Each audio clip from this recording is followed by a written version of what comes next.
know what happened. A powerful hurricane force winds pummeled Iowa like I guess you haven't really seen before, right?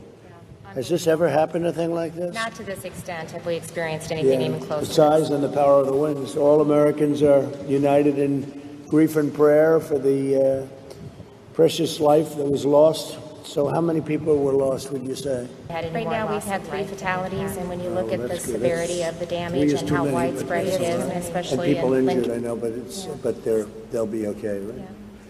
This took a big chunk out of your entire state, Chuck. This was a big portion.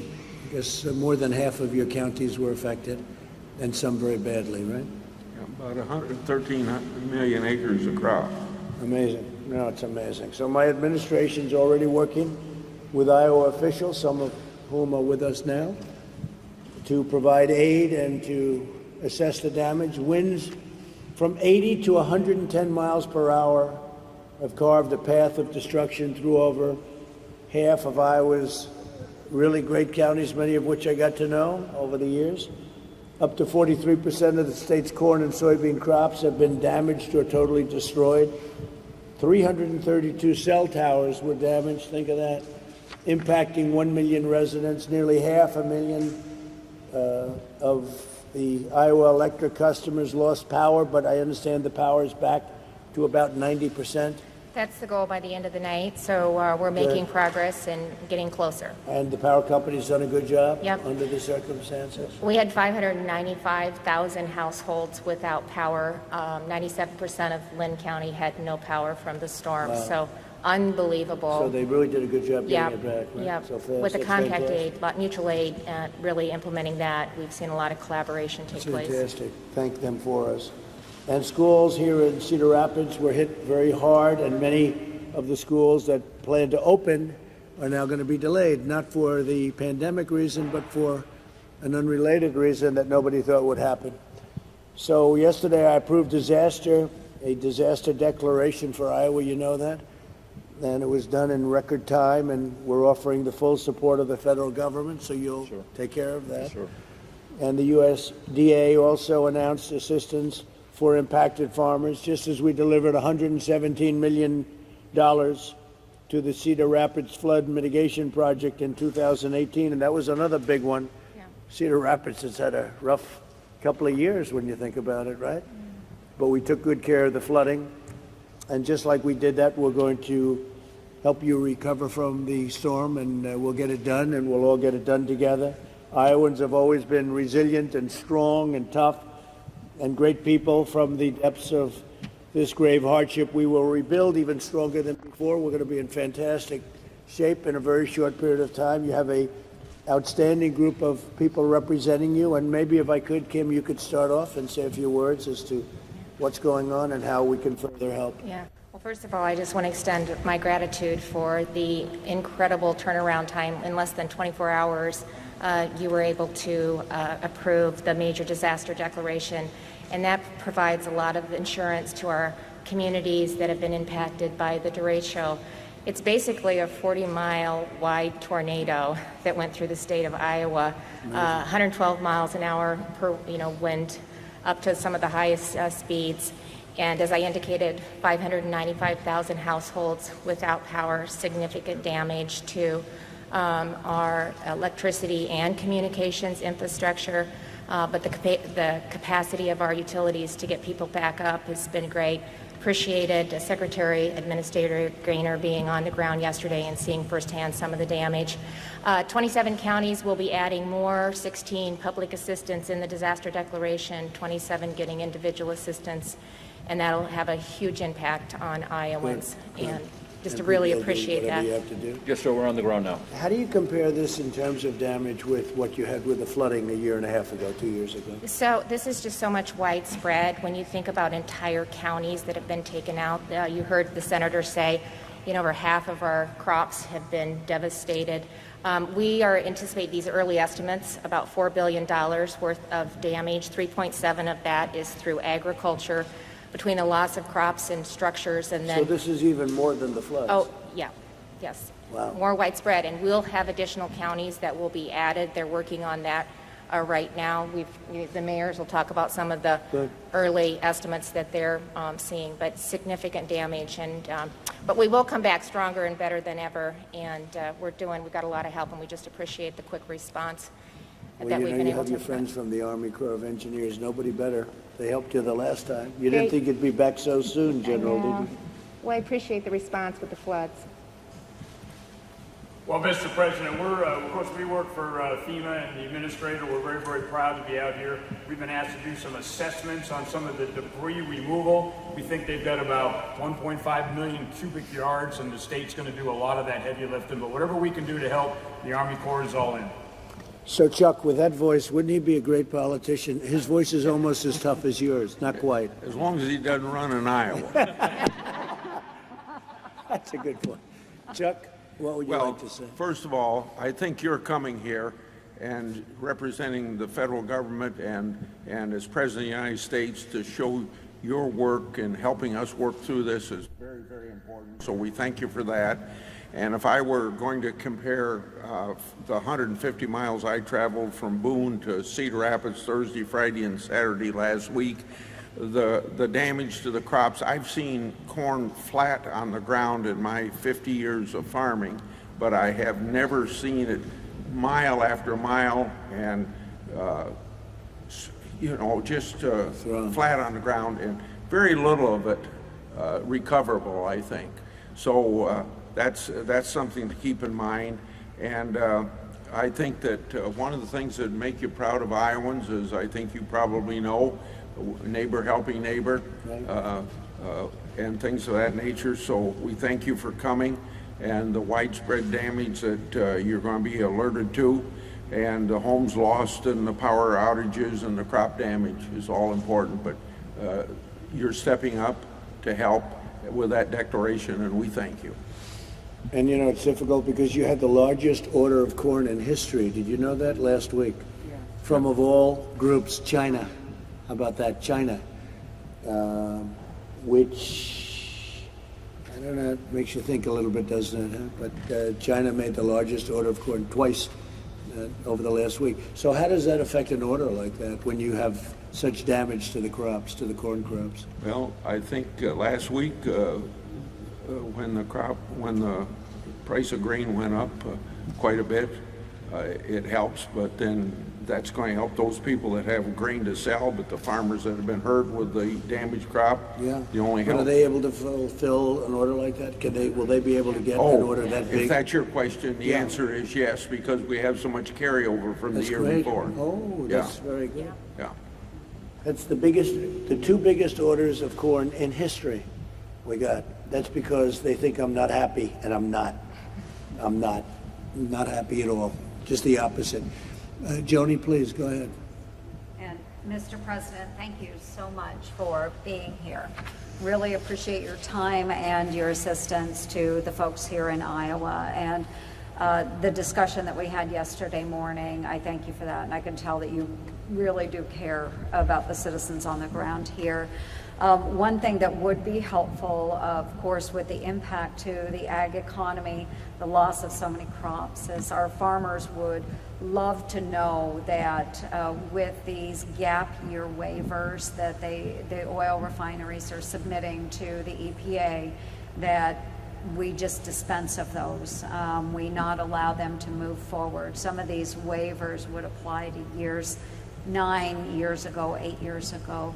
Our farmers just really need some help this year, obviously, with the crop damage, and that would be a great step forward, is working. So I with approved the EPA. ethanol, and we did the whole thing with the 12-month and all of the others. Let me ask you, how is ethanol doing with the markets? It's got to be a little bit tough, right? It's very tough right now, and through COVID, we saw a decrease in driving, and so the sales of ethanol have not been up where they should be, and we've seen that all across the industry, the impact. And now after the crop damage, it just sets our farmers even. But they'll be further ready down. when the market comes back. They'll be ready like never before. Yes, they will. And what we need, just help from the EPA to follow the intent of the law with the renewable All right, fuels. we'll speak to them. standard. I'll Thank speak you, to them Mr. myself. President. I'll Thank do it you. myself.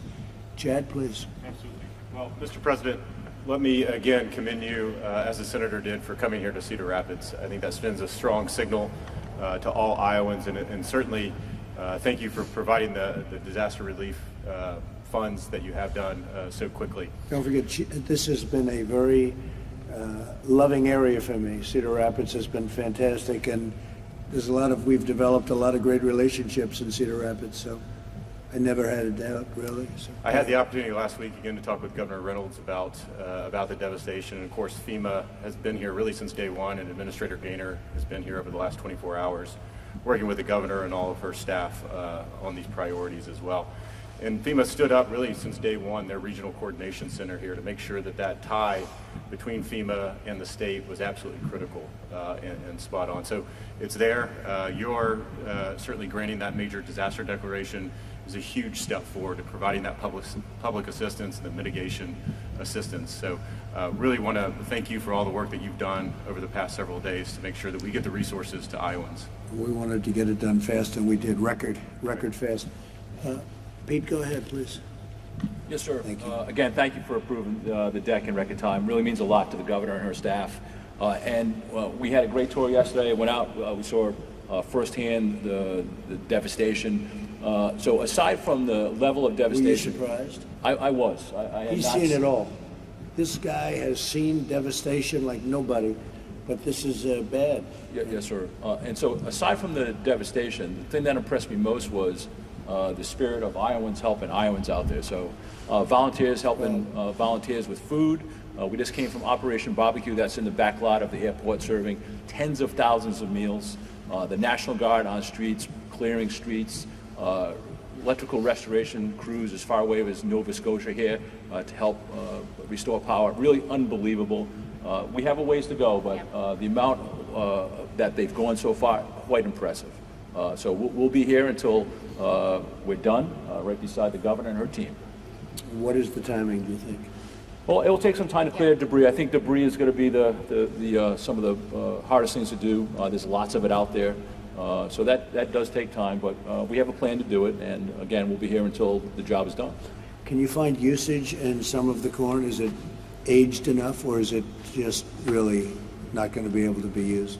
Well, Mr. President, I'm Secretary of Agriculture here in Iowa, and it'll depend. A lot of it, as the senator said, is it won't come back up. You won't be able to harvest it for any use. Some of it will, but there are millions of acres of corn that just won't flat out be able to be harvested. So, but to your point, you've never seen anything like that. no, not to the widespread. Governor mentioned it. I mean, we're talking hundreds of miles by 40, 50, 60 miles wide. It's not that it's not that we're not used to dealing with difficult weather in agriculture. It's just something of this scale is really tough. What about other states, by the way? How was it? They weren't affected nearly like this. But it started in South Dakota, went to western Ohio, but really if you get into western Illinois, there was some crop damage, but nothing like what you're seeing or what you'd see from central Iowa really into eastern Iowa. It took the bullseye. Incredible.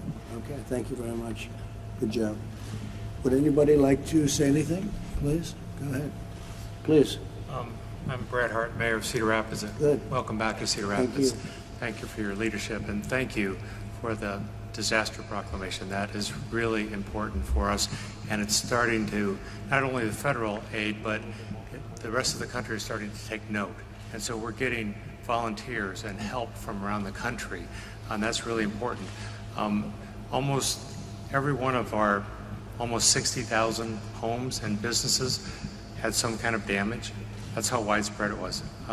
Most of the city didn't have power for a week. I still don't have power at my home, and there's about maybe another 20 or 30 or 40,000 people that are still waiting for power to come back up in You Cedar Rapids. expected when? When do you expect Today, everything? hopefully today. Oh, good. All right. Well, then yeah. they've done a very good job. No, That's they pretty have. good. They've brought in thousands of linemen to work on this. One of the things that and I have a letter that I'll present, Sure. leave with you, but in the disaster proclamation declaration, if we could get the individual assistance, because so many people have not only, they may have homeowners insurance, but there's still a premium to pay. They still have to throw out food that the insurance won't cover, and most policies for insurance do not cover removal of trees. They they'll pay to move it off your house, but not once it's on the ground, you have to pay for that. And that could be tens of thousands of dollars for lots of homeowners. And so adding the individual assistance component to the disaster declaration would really help so many people get those trees out of their yard and not have such a financial burden for them. So that would be a big help How for us. have the insurance companies responded and acted, would you say? Personally, Have they tried to hold back? From my house, they've been very attentive, Good. and I know that many of the insurance companies have brought in hundreds of adjusters to try to process claims. But it's hard when we didn't even have power and didn't even have cell service for several days. Are you pretty well covered with insurance, sir? I mean, you have I good hope so, clauses? but the trees in my yard will cost me lots of money, more than what my coverage is, and I have pretty good coverage. But I can handle that, but there's so many Iowans who cannot. So that would be a great help All right, for good, we'll take a look thousands at of it. those. You know about that? And it's actually part of the disaster declaration, and we're actually accumulating the damage and the numbers, and we'll be able to add that on, and we should be able to do that in See a what short we can amount of do. time. You'll let me know. Yes, sir. Those assessments are coming through. Yep. Expect them probably in the next week or so. Yep. Turn on the individual assistance. How many people will that affect? Well, I think it could affect 55,000 people, at least, because 55,000 buildings, homes, mainly homes, and businesses were impacted by that. Amazing. It's big. All right? It's amazing. Okay, we'll take care of it, Mayor. Thank you very much. Thank you. Please, Good morning, go. Mr. President. Thank you. I'm Nick Alvarez. I'm the mayor of the city of Marion. We're a Good. city of 40,000 people right next to Cedar Rapids. And thank you so much for the declaration and the speed with which you approved that. We are Iowans. We help each other. We pull together, but it's with this scale of devastation of this disaster, we need help.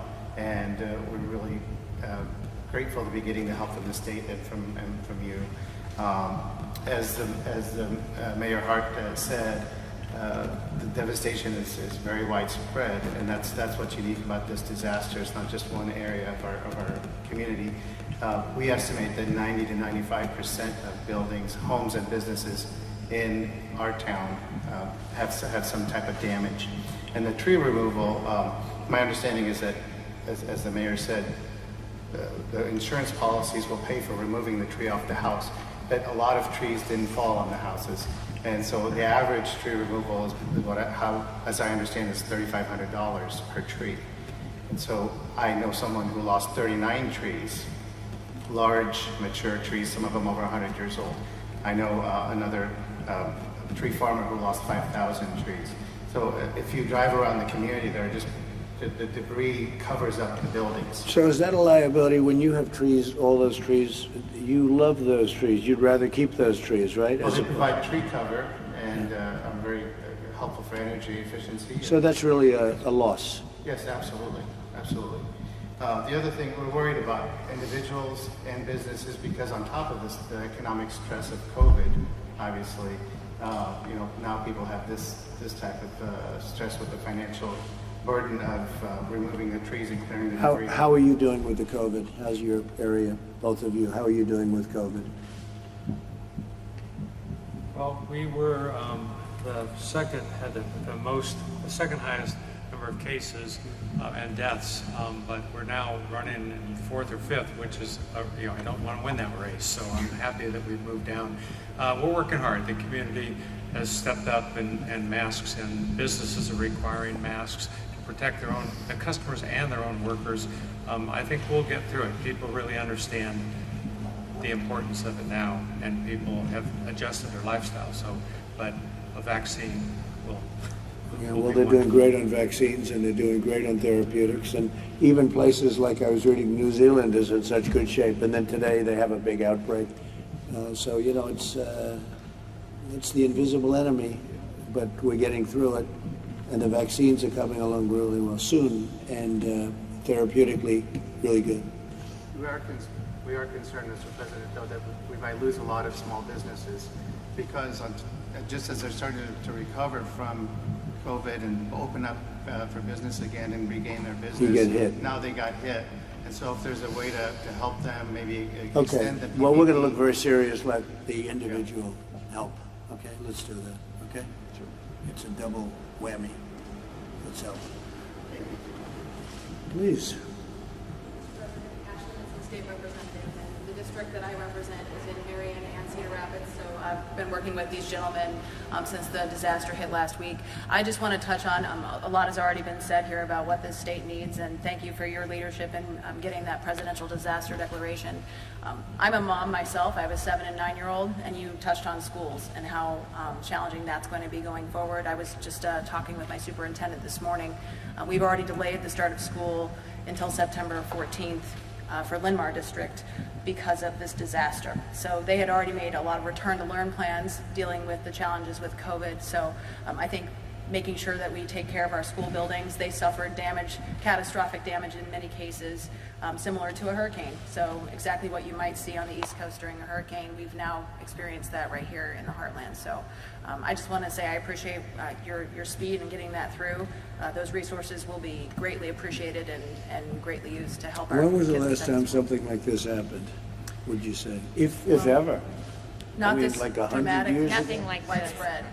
Yeah. I think Nothing like this? The scale is what is the issue here, and they've touched on it. Everybody had damage, which meant normally when we would be out jumping to another community's aid, everybody had to deal with their own community and the challenges that they were facing. And so we've seen still Iowans, they finish their own yard and they run right to their neighbor's yard, and that's just what we do. That's what we did in my neighborhood.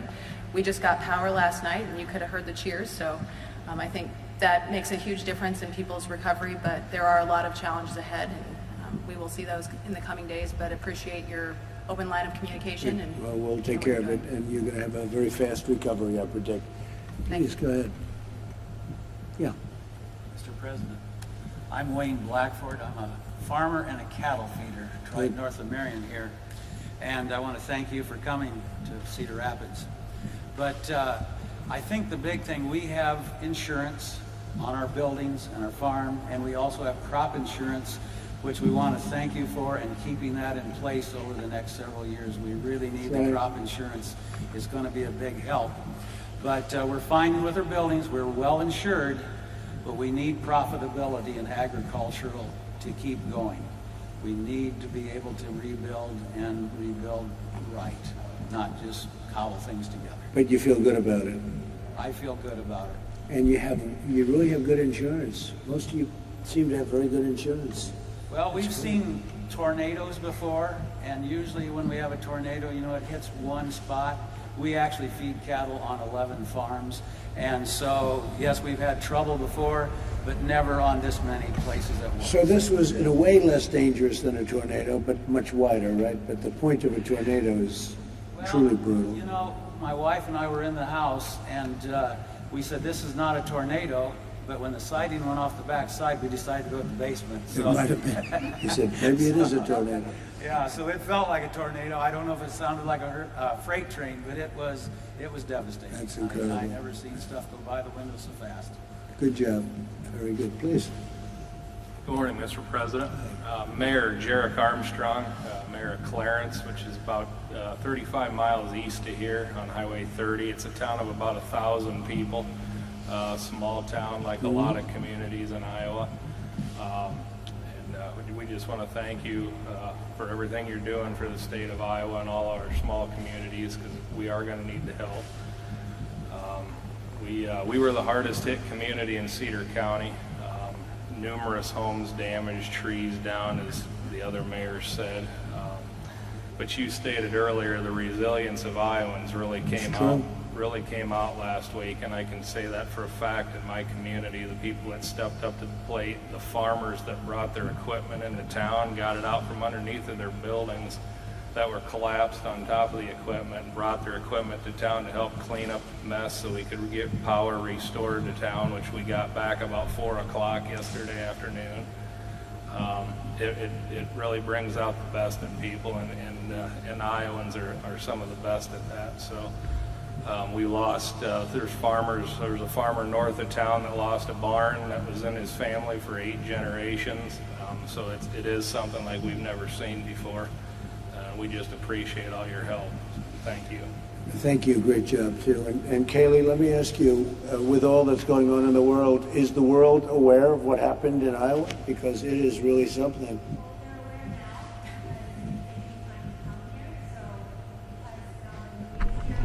They're well aware of the pain and suffering of Iowans and because of your great support. Well, we're going to take care of it. Would you like to say something? Thank you very much. I'm the executive director at Mission of Hope here in Cedar Rapids. I've been there almost 4 years. Right. We work to help people who are homeless, really homeless, living in poverty. And this week, I became one of those people. Our family lost our house due to the damage from the storm. And I know we'll be able to come back. We've got good insurance, like everybody sitting here. Really, really grateful for that.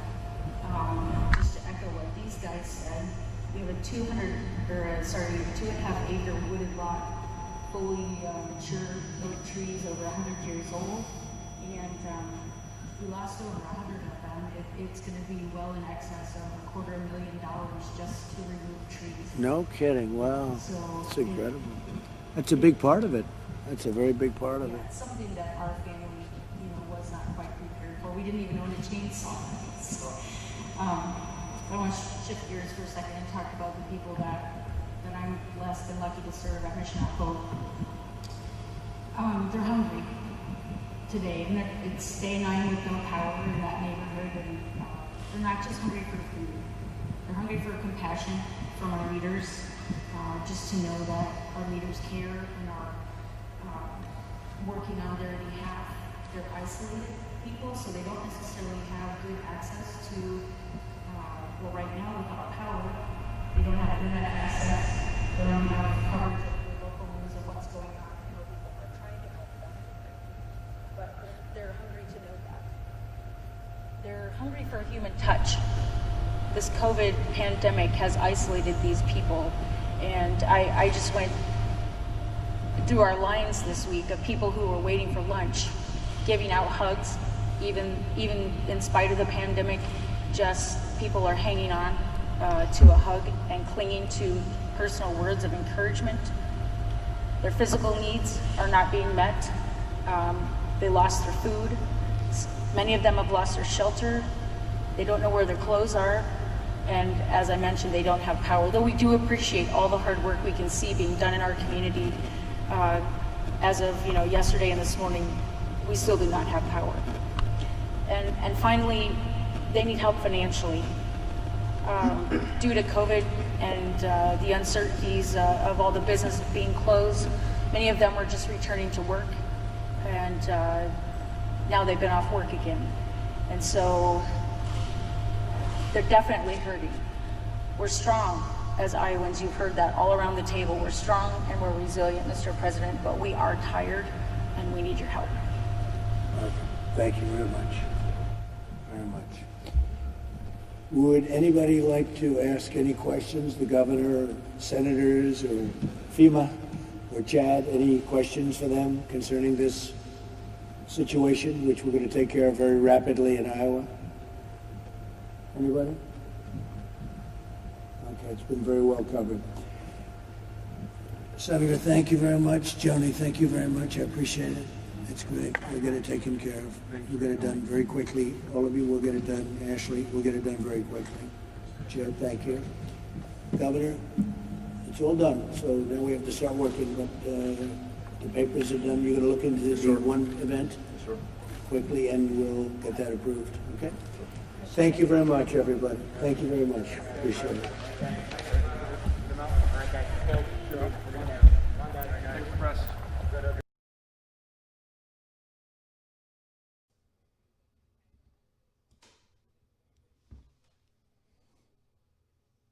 All right, everyone. Thank you for tuning in. We will be live again in about a little less than an hour from Yuma, Arizona, as we are preparing our coverage of President Trump's speech there. So make sure you tune in to that one. Hope you all enjoyed this. Have a great afternoon. See you soon.